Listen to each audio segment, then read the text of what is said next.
Të dashur dëgjues të Radio Maris, ju ftojmë të ndiqni emisionin Lexo Biblën me ne, me komentim biblik nga Don Simo, pikpamje katolike.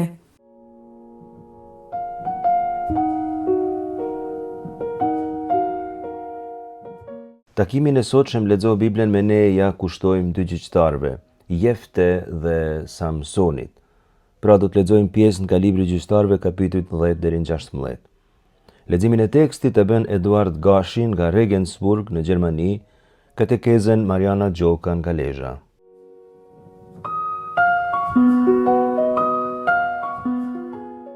Të bëjmë një farë përmbledhje të bisedës të bërë deri tani me librin e Gjyqtarëve.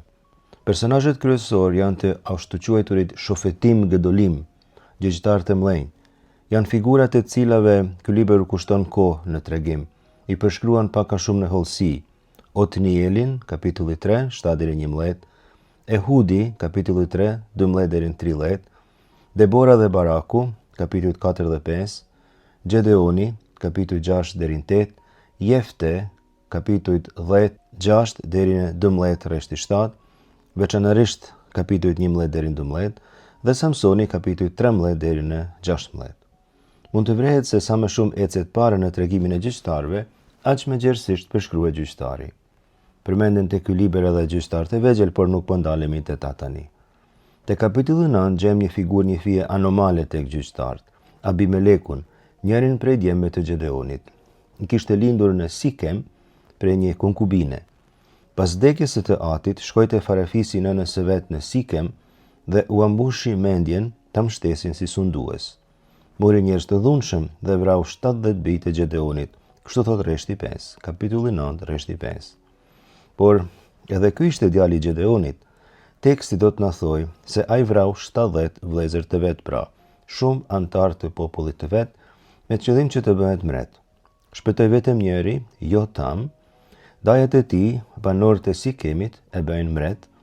Gjyqtarët nuk e konsiderojnë si gjyqtar, pra libri i gjyqtarëve nuk e konsideron si gjyqtar, nuk e pranon si të tillë. Këtë kuptim ka shëmbulltyra e Jotam, që lexuam herën e kaluar. Abimeleku ishte fermani që pranoi të bëhet mret. Tregimi përfunon ashtu që një grua i hell nga muri një gur mulliri mbi krye. Abimeleku vdes në marrë, kërkon që një ushtar i tij ta vras, që të mos thuhet se e vrau një grua, por se tradhtoi ushtari i tij. Mund të lexohet për këtë libër i Gjyqtarëve kapitulli 9, rreshtat 53, 54. Mirët vesh se është një tregim që ka disa mesazhe, se vlera e udhëheqësisë është shërbimi i tjetrit, jo i vetes, se etja për pushtet është një tundim i rrezikshëm dhe sidomos kushdo që bën pa drejtësi, herët ose vonë, në një mënyrë ose një tjetër, e paguan shtrenjt. Përfundon i turpruar. Ti themi 2-3 fjalë për qytetin e Sikemit. Është i rëndësishëm në traditën e patriarkëve sepse, e para, Abrahami aty ndërtoi një elter sapo pranoi thirrjen e Zotit. Libri Zanafils, kapitulli 12, rreshta 6 deri në 7. E dyta, Jakobi bleu një tokë afër Sikemit, pra aty kanë jetuar dhe janë rrit fillimisht Jakobi me djemtë e tij dhe vajzat e tija. Mund të lexohet për këtë Zanafilla, kapitulli 33, rreshta 18 deri 20. Këtë e vërteton edhe ngjarja me Dinën, vajzën e Jakobit, që e gjejmë tek Zanafilla, kapitulli 34. Me qira fjala, Zanafilla, kapitulli 46, rreshti 7, përmend edhe vajza tjera të Jakobit që mund të sugjeroj se kishte më shumë se një vajzë. Ata të gjithë jetonin në Sikem. Pika 4, e kemi lexuar, pikrisht në Sikem, Jozuehu mlodhi Izraelin për të ripërtrirë beslidhjen. Jozuehu, kapitulli 24. Pika 5, Eshtrët e Jozefit varrosen pikrisht në Sikem. Pra, libri Jozuehut, kapitulli 24, rreshti 32. Në takimin e sotshëm, lexo Biblën me ne, lexojmë pra për këto dy gjyqtarë, Jeften dhe Samsonin, të dëgjojmë leximin e parë.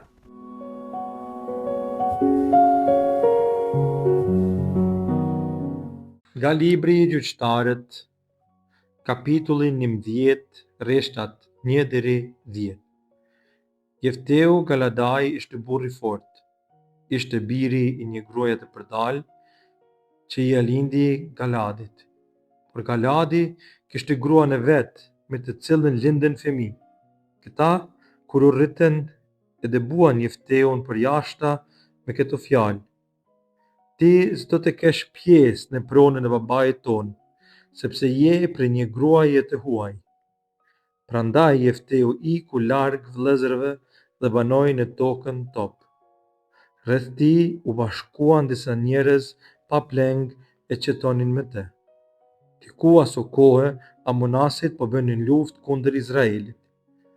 Kur ata anshpërsuan luftën, krerët e Izraelit u nisën prej Galadit për ta marrë për ndihmë në anën e vet.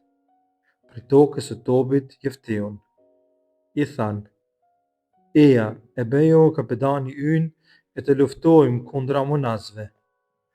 Por ai i u përgjigj: Po a nuk jeni ju ata që me urreni e me keni dëbuar për shtëpisë së tim atë?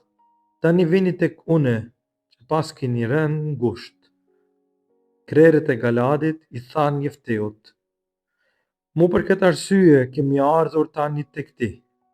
Eja me ne e lufto kundër Amonasve dhe do të bëhesh kapetani i të gjithë neve që jetojmë në Galad. E Jefteu tha: Nëse po me ktheni atje për të luftuar si prijes juaj kundër bijve të Amonit dhe nëse Zoti i lëshon ata në duart e mia, unë do të jem kryetari juaj. Ata i u përgjigjen: Zotin që i dëgjon këto fjalë, e vëm ndërmjetës e dëshmitar se do të bëjmë siç thua ti. Jefteu shkoi me krerët e Galadit, mbar populli e bëri prijes të vetin. Jefteu i përsëriti fjalët e veta para Zotit në Mafs.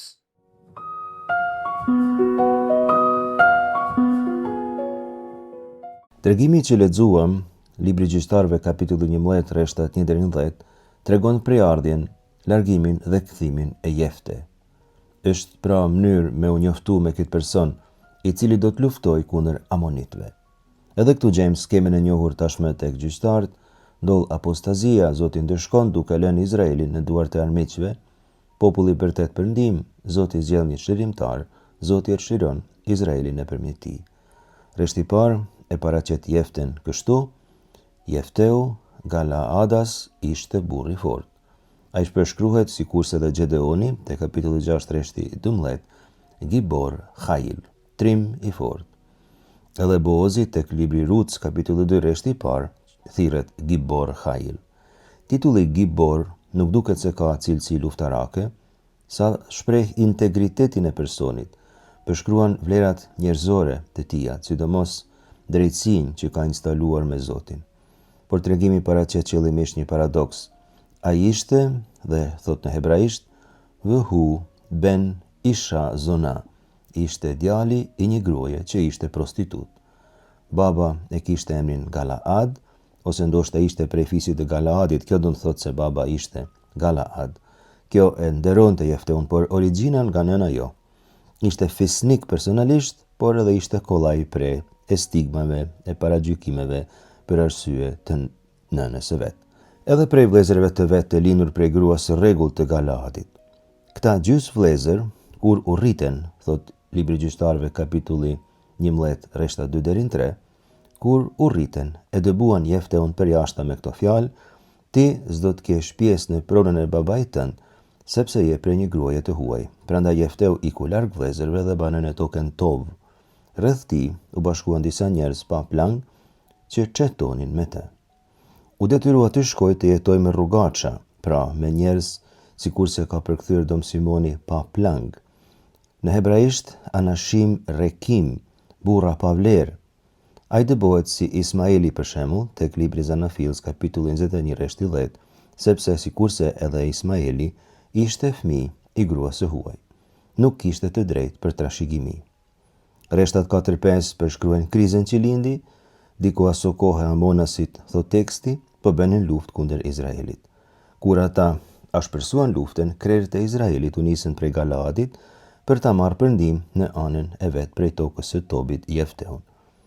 Është koha kur kujtohen se ky trim është i përjashtuar, e kërkojnë tash që kanë nevojë për të. E dinë se vetëm ai mund t'i lirojë. Ai, të cilin e lanë pa trashëgimi, tani do të bëhet vepruesi kryesor i fitores kundër amonitëve, do të jetë gjyqtari i tyre. Është ironi e madhe, besin në duart e atij që e lan edhe pa shtëpi. E thrasin, eja e bëju kapedani ynë, e të luftojmë kundër amonasve. Edhe vetë Jefteu habitet e merr kërkesën e tyre me distancë. Thot reshti 7, po a nuk jeni ju ata që më urreni, e më keni dëbuar për shtëpisë e Timeti, tani vini tek unë që pas keni rënë ngushtë? Jefte përgjigjet me 2 pyetje retorike. E para, ju jeni ata që më urreni. E dyta, nuk jeni të sinqert as tani, por keni rënë ngushtë. A thua janë penduar për një mend këta vëllezër të tij, apo po bëjnë kinë se besojnë për një mend në këtë vëlla të tij? Pleqt e zgjerojnë ofertën e tyre. Tek rreshti 8 theksohet se ata kërkojnë që Jefte të bëhet kryetar, rosh në hebraisht. Në hebraisht kjo fjalë, rosh, do më thonë krye. Këtu merr domethënien e kryetarit pra. Jefte pranon, por me një kusht. Im Adonai jitnem lë fanaj. Nëse Zoti i dorëzon përpara meje. A ju përkujton se gjasa e kanë harruar Zotin. Fitoria është e tia, e Zotit. Ndoshta nga ana ushtarake do duket sikurse kjo fitore është e Jefteut, por në fakt është e Zotit. Kështu bën ai që është trim i vërtet, njeri me integritet. Ai vren dhe vlerëson veprën e Zotit. Pleqt e Galadit janë të padrejtë sepse kanë përjashtuar vllain e tyre. Tani po pendohen, po përmirësohen. E para, po pranojnë vllain, e dyta, marrin Zotin si dëshmitar për premtimin që bëjnë. Lexojmë libri Gjyqtarëve kapitulli 11 rreshti 10. Zotin që i dëgjon këto fjalë e vën ndërmjetës e dëshmitar se do të bëjmë siç thua ti. Është Zoti pra garanti i marrëveshjes. Disa shënime teologjike. Tregimi i Jefte përsërit temën e zgjedhjes së Zotit. Ai kërkon të dëbuarin, atë që askujt që kishte marrë mendja. Djalin e prostitutës që kishte kaluar jetën me rrugaça. Këta figura janë antitipet e Izraelit. Ashtu ishte ky popull, me i vogli, i përjashtuari, i keq trajtuari. Pikrisht atë kishte zgjedhur Zoti. Jefte bën një kontratë me pleq, bën negociata. Kështu ka ndodhur edhe midis popullit dhe Zotit kur ka pas periudha krize. Logjika ishte kjo, e para kur ndodh kriza propozohet diçka. Populli, Zoti, pleq, atëherë kemi një kundër propozim. Ndodh kur shprehet në një farë forme absurditeti i kërkesës, si mund të ndodh që populli të kërkojë ndihmë prej Zotit nëse e ka kundërshtuar vazhdimisht, si mund të kërkojë ndihmë prej Jefte nëse e kanë përjashtuar prej fisit dhe e kanë lënë me rrugaça. E treta, shprehen kushte. Populli duhet rri besnik. Jefte do të pranohet si kryetar. Nuk ka çlirim prej skllavërie nëse nuk plotësohen disa kushte. Dhe e fundit bëhet marrëveshja, lidhet beslidhja. Jefte përmendet tek letra Hebrejve kapitulli 11 rreshti 32 si heroj i fesë. Kjo gjë tregon se tradita e hershme e krishterë, kur u shkrua letra Hebrejve, përdori figurën e tij si shembull të besimit në Zotin, të treguar me guxim. Nuk ka rëndësi prejardhja e tij, por drejtësia, sepse është person që flijoi vetveten për vëllezër, edhe pse këta e përjashtuan fillimisht prej vllazërisë së tyre.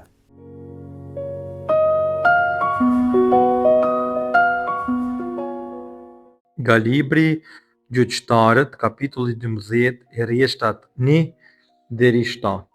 Tashti, njerëzit e fisit e Efraimit u bashkuan, kaluan në veria i than Jefteut, përse ke shkuar në luftë kundër bijve të Amonit e nuk i dashur të naftosh të vinim me ty? Prandaj, do ta ndezim shtëpinë tënde mbi ty. Ai u përgjigj, isha ngatruar keqas unë dhe populli im, e bijtë e Amonit. Ju thirra të vinit në ndihmë, por ju nuk deshët. Kur e pash këtë, vura jetën time në rrezik dhe i sulmova bijtë e Amonit e Zoti më lëshoi në dorë. Mëse u bëra shkak që ju ngriheni sot në luftë kundër meje, Jefteu i bashkoi rreth vetes të gjithë burrat e Galadit e nisi luftën me Efraimin. Galadajt i mundën Efraimet, sepse këta u kishin thënë, ju jeni të ikur prej Efraimit. Galaadi banon ndërmjet Efraimit e Manaseut. Galadajt i zun vatë të Jordanit, nëpërmjet të cilit do të kalonin Efrainët. Kur vinte ndonjë i ikur i Efrainas e thoshte, të lutem më lër të kaloj, Galadajt i thoshin Amos e Efraimas, e ai thoshte, nuk jam. I thoshin, thuaj pra, Shibolet, që do të thot kallës. E ai përgjigjej Sibolet, sepse nuk mund ta shqiptonte drejt. E kapnin vrik dhe vrisnin me vaun në Jordanit. Aso kohë u vran Efraimasit 42.000 vetë. Jeft Galadai, që gjyqtar në Izrael për 6 vjet. Pastaj vdiq e që varrosur në qytetin e vet në Galaad.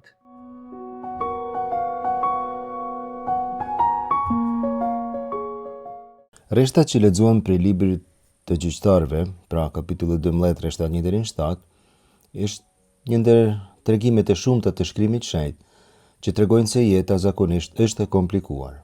Komplikimet e jetës zakonisht i bën vetë njeriu pa asnjë nevojë. Sa do mirë që të bësh shpirtin njeriu ndonjëherë mbetet i pakënaqur. Edhe me të gjitha arritjet dhe sukseset njeriu kërkon më tepër, nuk kënaqet kurrë. Sidomos nëse këto arritje janë të dikujt tjetër, njeriu e kap inati, një fije zemre keqe dhe kritikon edhe veprën që Zoti kryen përmes atij tjetrit. Teksti që lexuam përfundon ciklin e Jefte, por sa çlirohet Izraeli prej armikut të jashtëm, nisin mosmarrveshje të mrenshme. Fisi Efraimit bën një luftë vllavrase. Ka gjithçfarë luftrash, asnjëra nuk është e mirë as e justifikueshme, por kur nxehet gjaku kundër vllajt, egërsia hakmarrjes bëhet e papërshkrueshme. Me largimin e Jefte, Izraeli mbetet pa udhëheqës. Populli ka nevojë për dikët që t'i prij. Është keq që delet të jenë pa bari. Kështu shprehet për shembull libri Numrave, kapitulli 27, rreshti 16. Zoti hyi që jep frymën secilës krijesë. Le ta gjejë njeriu që të jetë në krye të kësaj bashkësie, të mund t'i prij, në të dalë në të hyrë, ta lshoj e ta kthej që populli i Zotit të mos jetë si delet pa bari. Numra 27, 16-17. Edhe libri i parë i mbretërve e parasheh këtë element gati psikologjik të populli. Mbretërit kapitulli i parë rreshti 22, kapitulli 22 rreshti 17. Profeti Mikeja është duke folur aty. Atëra i tha, po e shoh marr Izraelin të shpërndar në përmale, por si delet që s'kan bari, e Zoti thot këta njerëz nuk kanë pris, secili le të kthehet në paqë në shtëpinë e vet. Juftoj gjithashtu të lexoni nëse doni Jeremia 23, 1-4, Ezekieli 34, rreshtat 5-6, edhe profeti Zakaria, kapitulli 10, rreshti 12, kapitulli 13, rreshti 7, si edhe tregimin e shumimit të bukëve tek Mateu, kapitulli 9, 36 dhe Marku 6, 34.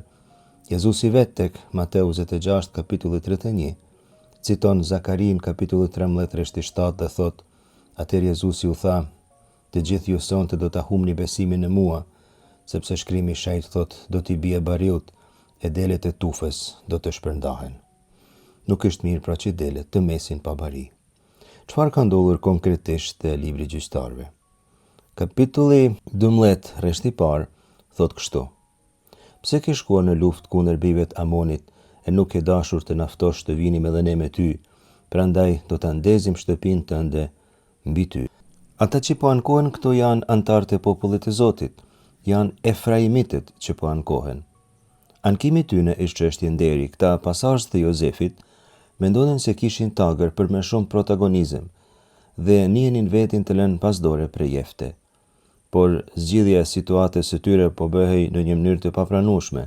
Ata ishin ngritur për të bërë luftë me Jeften, po kërcënojnë se do të djegin shpinën e Jefte. Është një mënyrë si të shprehet hakmarrje, të manifestohet qëllim me shpreh dhunë. Jefte u thot te kapitulli 12, rreshtat 2 dhe 3, se i ka thirrë, por ata nuk kanë luftuar. Nuk gjejmë asnjë rast ku vërtetohet kjo thirrje e Jefte, por në çdo rast ai u thot se e para ka kërkuar ndihmë prej tyre dhe e dyta ata nuk janë përgjigj dhe e treta sidoqoftë Zoti i lëshoi në dorë. Fitoria është e Zotit në të gjitha rastet. Efraimitët janë treguar inert, ata kërkojnë vetëm kur ka përfunduar konflikti me Amonit, kërkojnë drejtësi sepse nuk janë ftuar të hyjnë në luftë. Tek rreshtat 4 deri në 5 tregohet kjo luftë civile midis Efraimit dhe Galaadit. Edhe Jefte vet ishte Galaadit, sikur se dim, tregon libri i gjyqtarëve kapitulli 1 rreshti 1. thot se baba i tij ishte Galaad, kemi thënë. Efraimitët kishin fyer edhe Jeften. Tregon libri i Gjyqtarëve kapitulli 12:4 se Efraimitët u kishin thënë Galaaditëve, ju jeni të ikur prej Efraimit. I kishin fyer pra duke u thënë tradhtar, edhe me fyrje edhe matrana, por këtu nuk po i shpjegoj sepse kuptohen. Tregon autori gjithashtu se Galaadi banon ndërmjet Efraimit dhe Manaseut në brigjet e lumit Jordan drejt perëndimit. Lufta ishte gati e paevitueshme sepse në mes kishin hyrë edhe fyrje të ndryshme. Shpesh kur nxehet gjaku është vështirë të ftofet. Sidomos kur në mes ka tendenca udhëheqësie, nderi, kryelartësie, fyrje. E përstrisim kur midis vëllezërve gjaku nxehet shumë, situata mund bëhet rrezikshme, e parikuperueshme. Edhe vetë pajtimi bëhet tepër i vështirë.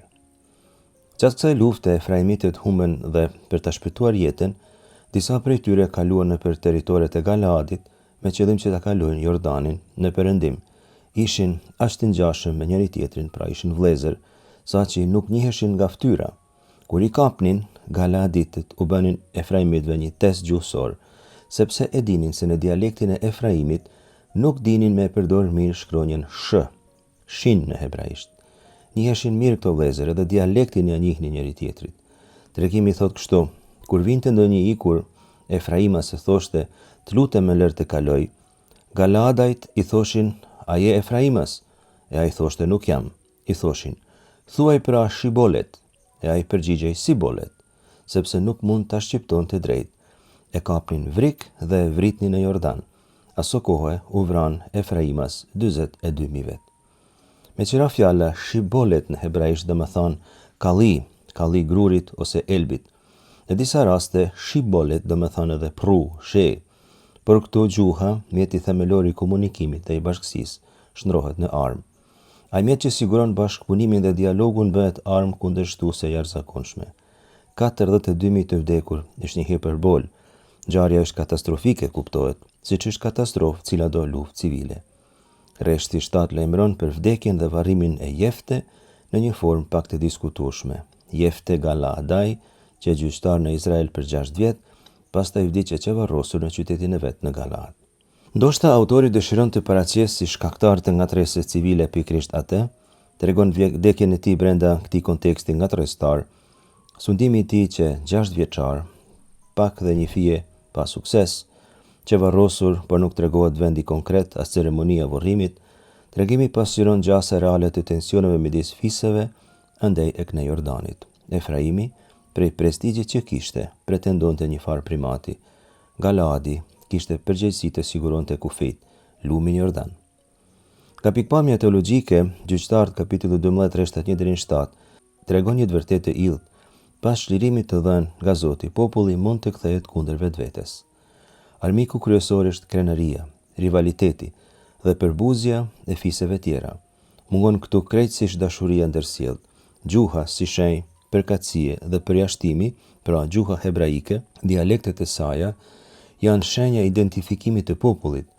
Nga ana antropologjike gjuha është e rëndësishme, gjithkush e ka gjuhën e vet dhe përmes saj identifikohen personat, njihen ata. Prandaj gjuha shërben për pranimin e tjetrit, nuk duhet të përdoret për përjashtimin e tjetrit. Izraeli fiton luftën kundër Amonit, por deli humbun, sepse humb një vëlla, humb Efraimin.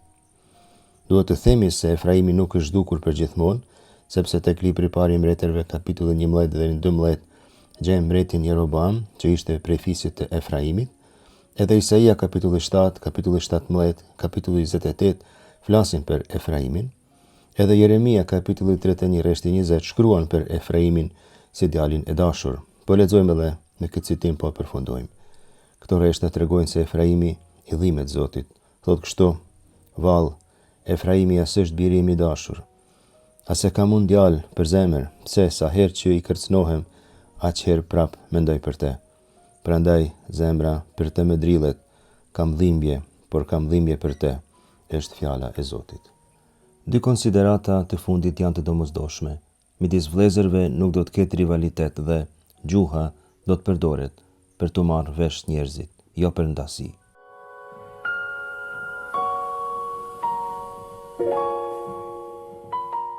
Nga libri Gjyqtarët, kapitulli 13, rreshtat 1-5. Të bitë e Izraelit përsëri bën të keqen ndër sytë të Zotit dhe ai i lëshoi në duart e filistenjve për 40 vjet. Ishte aso kohë një njeri prej Saras, i fisit të Danit, me emrin Manue, gruani kishte beronjë. Kësaj u dëftua engjulli i Zotit e i tha: Ja pra, i e barkëshuar e pa fëmijë, por do të nxizesh e do të lindesh një djalë. Pra kujdes mos pi verë e as pije dehese dhe mos ha asgjë të papastër, sepse do të nxizesh e do të lindesh një djalë. Kryet e tij të mos e prek brisku rruës, sepse fëmia qysh në kraharorin e nënës do të jetë i kushtuar hyjt. Nazare dhe ai do të filloj të shpëtoj Izraelin prej dorës së filistenjve.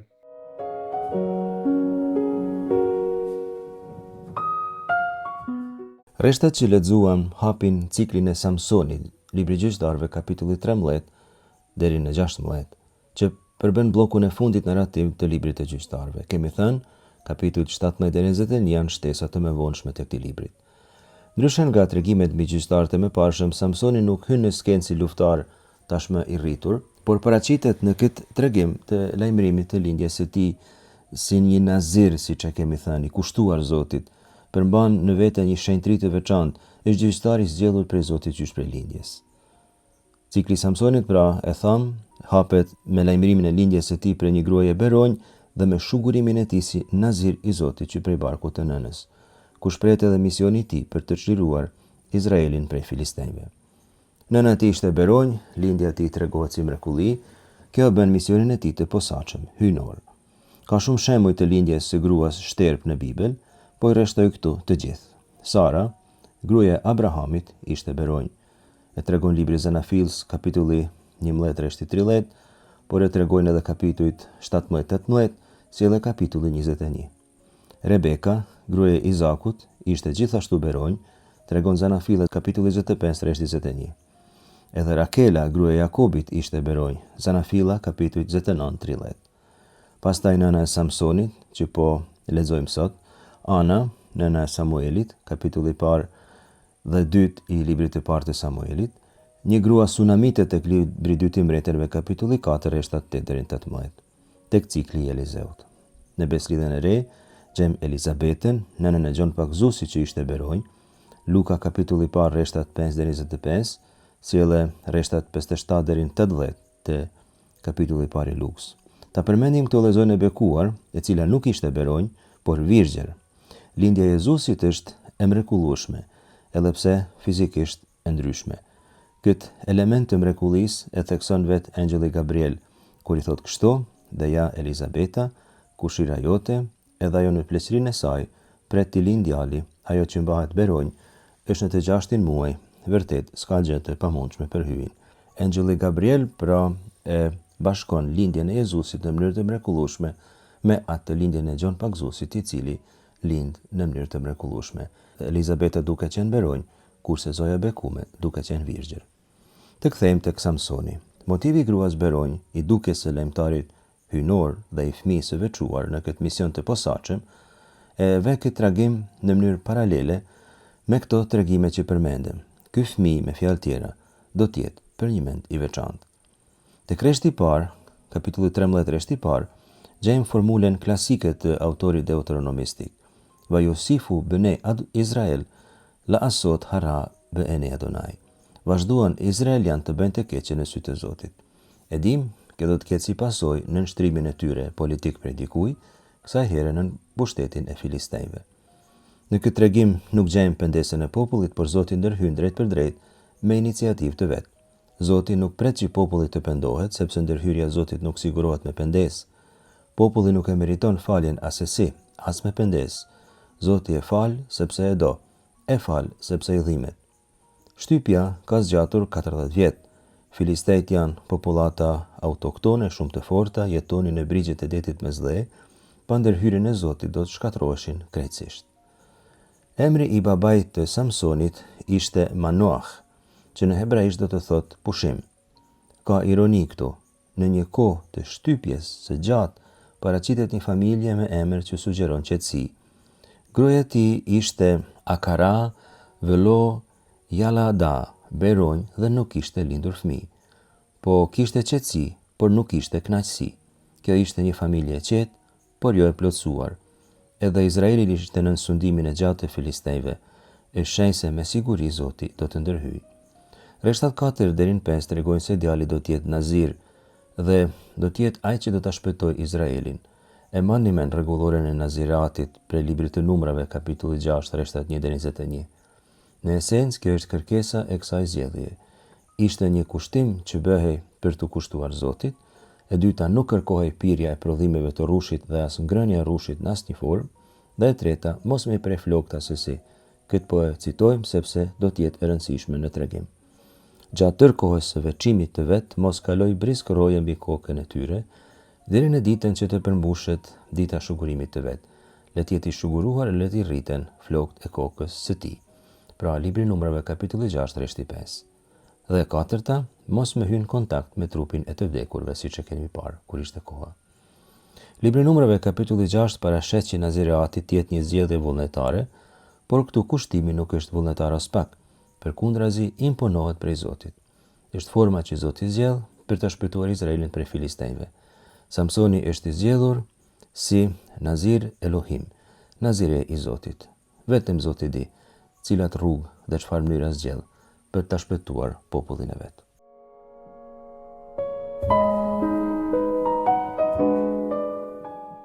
Nga libri Gjyqtarët, kapitulli 14, rreshtat 12 deri 14. Samsoni u tha: po ju tregoj një gjëgjez, dhe nëse mas bërtheni brenda 7 ditëve, të gostis do t'ju jap 30 zhguna dhe 30 petka nderimi.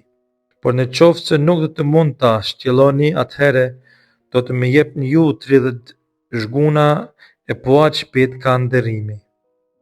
Ata ju përgjigjen: tregoje gjezën ta dëgjojmë. Ai u tha: prej atij që ha doli qahet, prej të fortit doli ëmbëlsira. Për 3 ditë nuk ja dolën ta zbërthenin gjezën.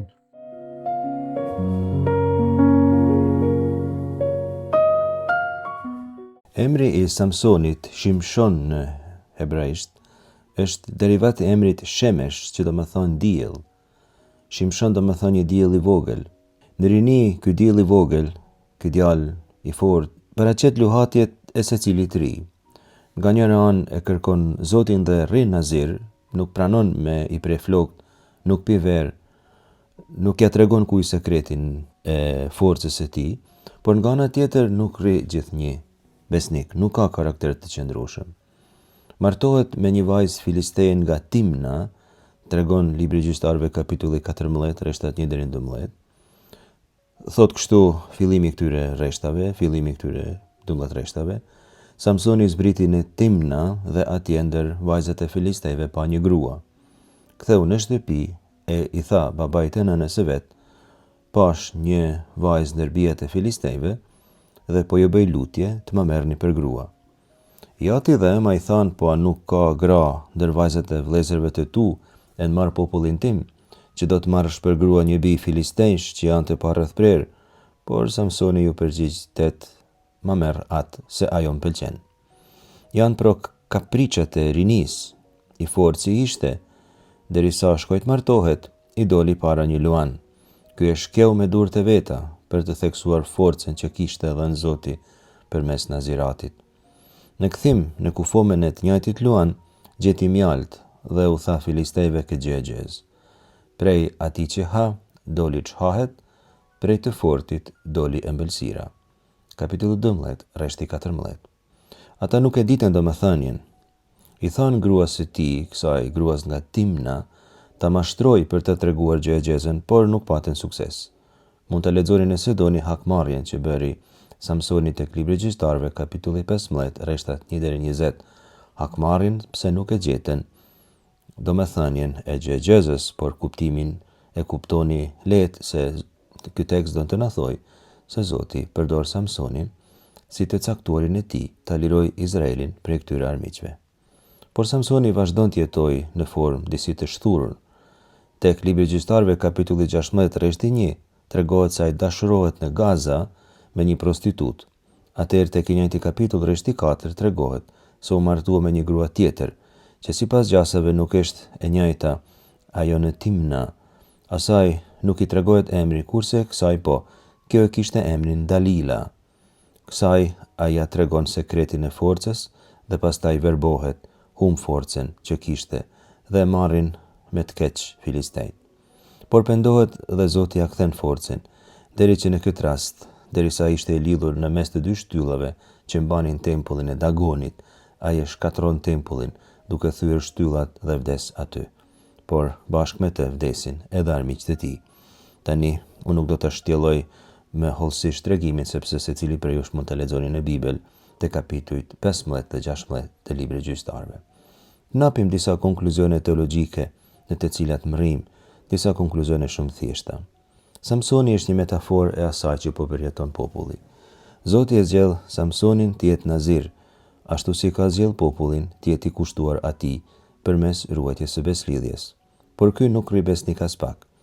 Sillet mirëboll me prind, por disa gjëra u amman sekret, se për shembull e kishte vrarë me duart e vet Aluanin, se aty kishte gjetur mjalt e tjera. Ishin mungesa transparence karshi prindve, sikurse edhe populli bante ashtu. Nuk ishte i sinqert, nuk ishte transparent me Zotin. Nuk e dëgjon baben, Samsoni, por merr për grua një vajzë të huaj që i pëlqen. Ashtu dhe populli nuk e njeh Zotin e Izraelit, por idhujt që më shumë i pëlqejnë. Së fundi, thën premtimin e Naziratit, sepse i tregon Daliles sekretin e forcës së tij. Edhe kjo është një veprimtari e ngjashme me atë të popullit. Ai jep premtime, por nuk i mban. Së fundi, pendohet dhe Zoti e fal, sikurse ja bën edhe me popullin. Kur populli pendohet, Zoti e fal.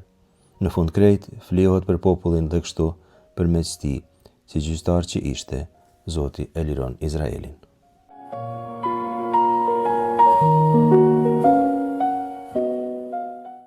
Libri i Gjyqtarëve kapitulli 10-16 na fton të njohim vijimin e jetës së popullit të Izraelit gjatë shekujve të jetës së tyre.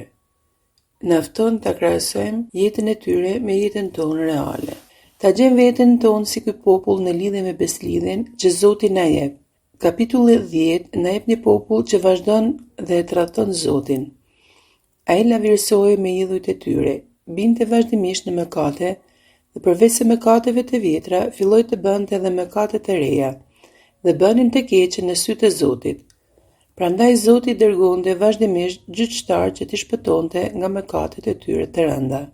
Mëkatin, Bibla trajton shumë dhe ka qenë populli i zgjedhur i Izraelit që gjithmonë ka bërë të keqe në sytë e Zotit me ndërgjegje të plotë. Njeriu me ndërgjegjen e lirë nuk pendohet, por shkel urdhëresat e Zotit. Ndryshe nga Adami dhe Eva, që i gënjeu gjarpëri për të bërë perëndi, që të njohin të mirën dhe të keqen e nuk e pranojnë të binden Zotit që i ka krijuar të varen prej tij. E prishin marrëdhënien që bashkon njeriu me Zotin. Pretendojnë të jenë zotat të vetes së tyre, ashtu siç atyre ju pëlqen. Ky njeri me dashje largohet përfundimisht nga Zoti e nuk ka tjetër veç se një vdekje përfundimtare. Mëkati, përveç se prish marrëdhënien me Zotin, prish edhe marrëdhënien mes çiftit ku jeton. Pasi nëse njeri bie në mëkat, tjetri nuk jeton në mëkatin e tij. E detyrimisht janë të ndarë ose të dy bien në mëkat dhe vdesin së bashku. Lakmia është pasojë e mëkatit. Zoti thotë se lakmia do të shtyjë drejt burrit tënd, ai do të sundojë mbi ty. Mëkati shkon deri në vrasjen e Abelit. Mes njeriu dhe Zotit ka hyrë një personazh i tretë që është djalli, Satani. Kur djalli hyn në botë, bota veç shkatërrohet derisa arrin në përmbytje si në kohën e Noehit. Por i vetmi që shpëton njerëzimin është Zoti, i cili në çdo kohë dërgon njerëz për të shpëtuar popullin e Izraelit. Populli që Zoti e zgjolli dhe i dha gjithçka dhe jetën, e për vete nuk mbajti asgjë. Përsëri ai po tradhton. Kështu mëkati bëhet konkret, e ne bijem në grackën e këtyre pasojave që janë reale e na shkatërrojnë jetën tonë, e ne mbetemi në pasojat e mëkatit, e këto pasoja janë braktisja, dhunë, grabitje, shpifje, thashëtheme, gjykime të mbrapshta, gënjeshtra, kurorshkelje, betime të rreme, vrasje, kamata, të drejta të nëmbërkëmbëra, abort dhe mëkatet e reja të internetit dhe të poshtëtarëve që dalin si një bombë e madhe e na tregon se ne në dorën e kujt jemi kur e lëm Zotin. Pra, jemi në një fazë çrregullimi njerëzor që djalli na ka çorëditur e bën si të dojmë ne. Ne kemi humbur rrugën, nuk dim se cila është e drejtë dhe cila është e gabuar.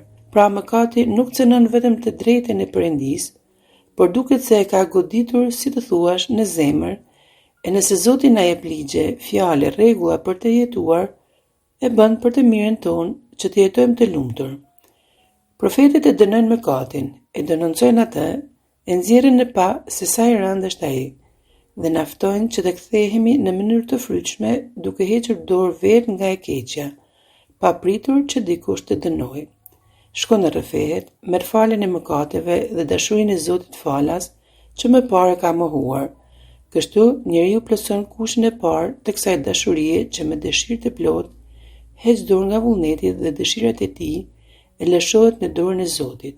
Njeriu me forcën e vet nuk është i aftë të bëjë asgjë, por Zoti shkon në kërkim të delës së humbur e jep njeriu një zemër të re, shpirtin e vet të së vërtetës. Kjo është një beslidhje që nuk shkruhet në rasa guri, por në zemrën e njerëzve. Zemra e njeriu mbushet plot me hire, pendim, rrëfim, falje, fe, shpërblim, kthim. E kjo do të ndodhë në sajt e Jezu Krishtit që erdhi në botë për mëkatarët e jo për të drejtit. Brenda njeriu ndodh një shndërrim rrënjësor, gjendje për të pritur dashamirësinë hyjnore dhe për të lejuar Zotin të veprojë me jetën e vet. Mbretëria e Zotit është pranë. Pendohuni, kthehuni e besoni. Ky është lajmi i mirë, thot Marku në kapitullin e parë, vargu 15. Dhe Jezu Krishti bën të njëjtën gjë si profet, pastron të gjitha mëkatet, por për ata që mendojnë se janë të drejtë e nuk i shohin mëkatet e tyre dhe nuk i pranojnë, Jezusi mbetet i pafuqishëm dhe i le ata në mëkat. Kjo bën që mëkatari me mëkatin e vet dhe me mosbindje e fyen atin ashtu si djali plan prishes. Dëshira e tij për të mohuar atin, për të mos qenë biri i tij e për të mos lejuar atin e vet ta dojë me gjithë zemër. Prandaj gëzon nga zllen kur biri kthehet dhe e ka falur përgjithmonë. Prandaj Jezusi e dëbon djallin nga njerëzit dhe veprat e tyre që kanë bërë e duan t'i bëjnë e t'i fshehin. Mëkati nënshtrohet Satanit, djallit, e bëhet skllavi e biri i djallit, baba rrenës, vrasës, biri i vdekjes, sikurse Kaini vrau vëllain e vet, nxiti urrëtitjen dhe xhelozinë ndaj dritës së Zotit, e kjo urrëtitje arrin deri në vrasjen e birit të vet, Jezu Krishtit. Kaq shumë Zoti e deshi saqë sakrifikoi një të vetmin birin e tij të dashur në kryq. Dashuria më e madhe që triumfoi mbi vdekjen dhe që ishte pa mëkat, dritë e kulluar e një me atin e vet, e vërtet pas një gjurmë gënjeshtre. Vdekja e tij ishte fitoria më e madhe mbi princin e kësaj bote, djallin. Jezusi e ka mundur botën, e ka mposhtur atë. Jezusi heq mëkatin botës duke pagzuar me shpirt. Gjoni 1:29. I krishteri dhe pas kësaj mund të bie në mëkat, por Jezusi u bë flija pajtuese për mëkatet tona dhe ju a dha shpirtin apostujve që pikërisht ata të mund t'u falin mëkatet. Gjoni 22, vazhdim. Pali ka folur shumë për mëkatin dhe do të flasë në beslidhjen e re. Ai e mbyll me fjalët: Zoti bën të bashkëveprojë gjithçka në të mirën e atyre që e duan, gjithçka, madje dhe mëkatin. Vazhdon kapitulli 10:6, vazhdim që thot: e lanë Zotin dhe nuk e nderuan atë. Atëherë Zoti i dorëzoi në dorën e filistejnëve bijve të Amosit. Vuajtjet e tyre ishin aq të tmeshme sa krahasoshin me vuajtjet e gjarprit në ngur. Populli i Izraelit pendohet dhe i kërkon ndihmë përsëri Zotit, e Zoti ka mëshirë për ta e i dërgon gjyqtar për t'i shpëtuar. Populli hedh jashtë kufive idhujt e zotat e tyre dhe i shërben Zotit. Një nga gjyqtarët që Zoti zgjodhi ishte dhe Jefteu, ku e mbushi me hire dhe arriti t'i mund bijtë e Amonit. Ndërkohë ai bëri një kusht. Në kapitullin 11:29, të parën që del nga shtëpia ime kur të kthehem me fitore, do t'ja kushtoj Zotit. E megjithse zemra e tij u shqetësua kur pa vajzën e vet në derë, kur u kthye pas fitores, ata e përjetuan me vështirësi dhe dhimbje që të binden që vajza e tyre t'i kushtohet Zotit. Megjithatë, ata e pranuan. Ne shohim se në çdo kohë njerëzit kanë patur dëshirë t'i kushtohen Zotit, të lënë gjithçka e të ndjekin Zotin. Ashtu dhe sot, Zoti kërkon njerëz të denjë që t'i afrojnë kishës e të shpallin fjalën e Zotit që të mund shpëtojnë sa më shumë njerëz nga vdekja, nga mëkati, të shpallin Jezu Krishtin me jetën e tyre, që secili që e merr këtë fjalë të kthehet e të dëshmoj me vepra që Zoti po vepron në jetët e tyre, në familje, shoqëri e në të gjithë botën. Të mbjellat janë të mëdha, por punëtor ka pak. Përsëritet shpesh nga predikimet që dëgjojmë në kishë nga meshtarët. Ne na takon të nxisim fëmijët tanë e besimtarët të luten që kisha të mbushet me shërbëtorë që janë në përngjasimin e Jezu Krishtit, të dhurojnë veten të jenë në shërbim të kishës, si lektor, këngëtar, diakona, meshtar, e aty ku Zoti i thret, e të mos kemi dyshim e frikë pasi vetë Zoti e hap rrugën për secilin. Pas vdekjes së Jefteut, Izraelin udhëhoqën edhe 3 gjyqtarë të tjerë, Abesani, Ahiamoni, Abdoni. Kapitulli 12:7 vazhdim. Përsëri populli i Izraelit ra në mëkat e për 40 vjet Zoti i lëshoi në duart e filistejnëve. Kapitulli 13 na jep lajmin e lindjes së Samsonit. Manuehu, një njeri prej Saras, fisit të Danit, që kishte gruan Beronj, dhe i shfaqet angjëlli i Zotit që se do të lind një djalë e do të jetë i pastër. Të mos pijë as verë as pije dese, sepse fëmia do të jetë Nazare i kushtuar hyjt. Kapitulli 13:5. Në kapitullin 13, 24, 25, gruas i lindi djali dhe ja ngjitën emrin Samson. U rrit djali dhe Zoti e bekoi. Kapitulli 14 tregon martesën e Samsonit. Pastaj na jep edhe gjeagjezën e Samsonit. 15 na jep se si ai djeg të korrat e filistejnëve. 15:9 vazhdim na jep se si ai me nofullin e Gomorit vrau 1000 veta. Djeg të korrat. E kapitulli 16 na tregon se ai u trajtua nga Dalila, e cila nga lakmia të hollave kërkonte të gjente se ku qëndronte forca e Samsonit. Tregon ndredhi që ai përdor për të gënjur filistejt, por në fund Dalila arrin e zbulon sekretin dhe filistejt e kapin. Pastaj mbyllet kapitulli me hakmarrjen e Samsonit, ku i lutet përsëri Zotit të kthejë forcën e ai e vret më shumë se kishte vrarë gjithë jetën. Pra, lakmia përpara bën që edhe me të dashurit e zemrës të tradhtohen, ashtu siç Juda e tradhtoi Jezu Krishtin për 30 sikla të argjenda. Lakmia vjen nga greqishtja që do thotë të kesh etje, por të zotruar për herë më shumë, pa u shqetësuar për të tjerët, bile edhe në kurrizin e tyre. Një zili e rrëmbyer, gati e furishme që synon të mirat materiale, të hollat, pra një idhujtari e vërtet që e fyen Zotin. Ashtu si mëkatin, edhe lakmin profetët e denoncojnë shumë. Nga lakmia ne cënojmë të drejtat e të afërmit, të bën të pandershëm, mashtron me pesha në mas, spekulon e bën para me çdo gjë, të shtyn të pasurohesh, kërkon shpërblime, grumullon prona, shfrytëzon të varfrit, ju mohojnë rrugën punëtorëve, kërkojnë rrushfete për të shkelur të drejtën. Lakmia e kundërvjet drejt për drejt dashurisë së të afërmit e sidomos të varfërve, që ligji duhet t'i mbrojë. Lakmitari është keqbërës e me shpirt të tharë që tregohet i pamëshirshëm, janë robër të interesit të tyre, janë si ujq grabitçar, e shqyen gjahën e tyre, përdorin dhunë për të arritur fitimet e tyre e për të sunduar. Kështu që lakmia është burimi i çdo mëkati, dhe mëkatari e vendos veten në vend të Zotit ashtu siç bëri Eva. Nga 10 urdhërimet e Zotit, mos lakmo, njëri prej tyre, Papa Francesku e ka trajtuar si fjalë e jetës që të jep jetën dhe kërkon nga besimtarët që të urrejnë lakmin pasi do të zgjasin ditët e jetës së tyre, duke bërë mirë e duke ndihmuar të varfrit.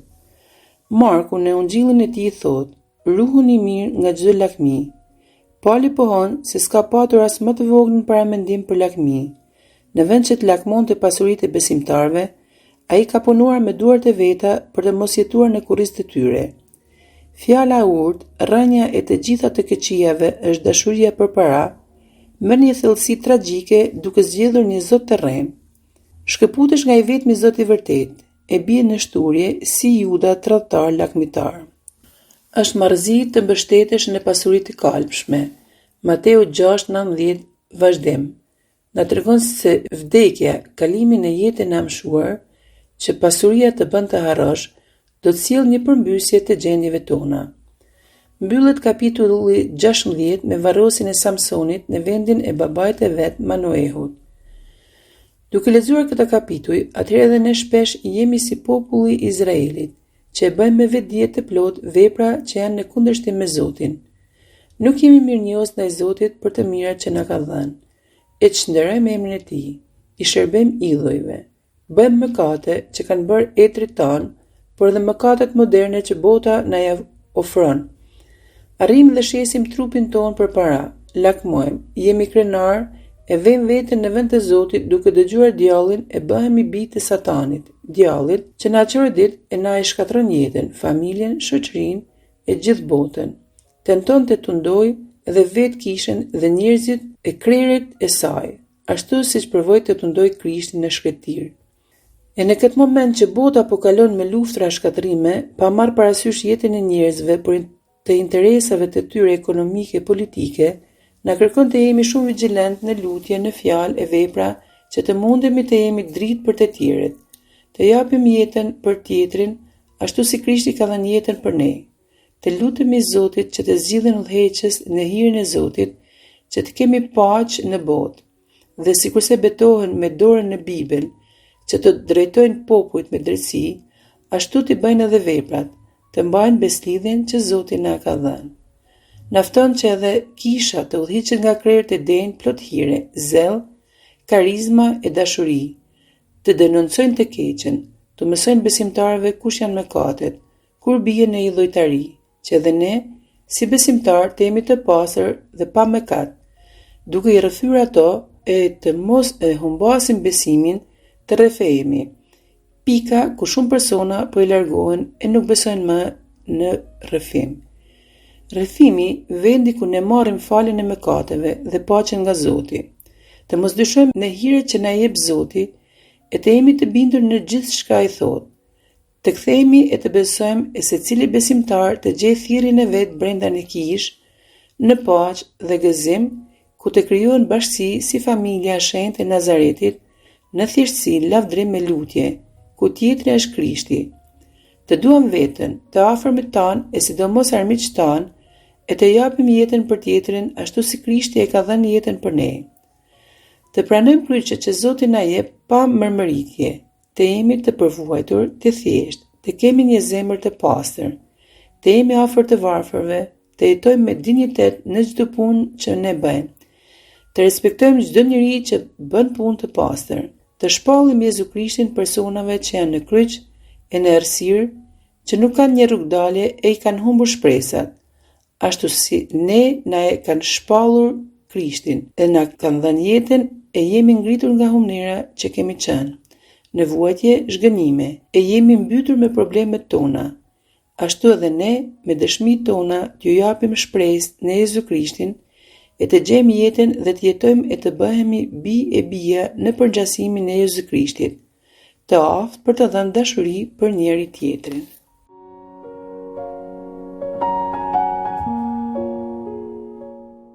Herën e ardhshme do të përfundojmë leximin e librit gjyqtarëve, do të lexojmë kapitujt 17 deri në 21. Janë disa kapituj plot me intriga, plot me sinteza teologjike.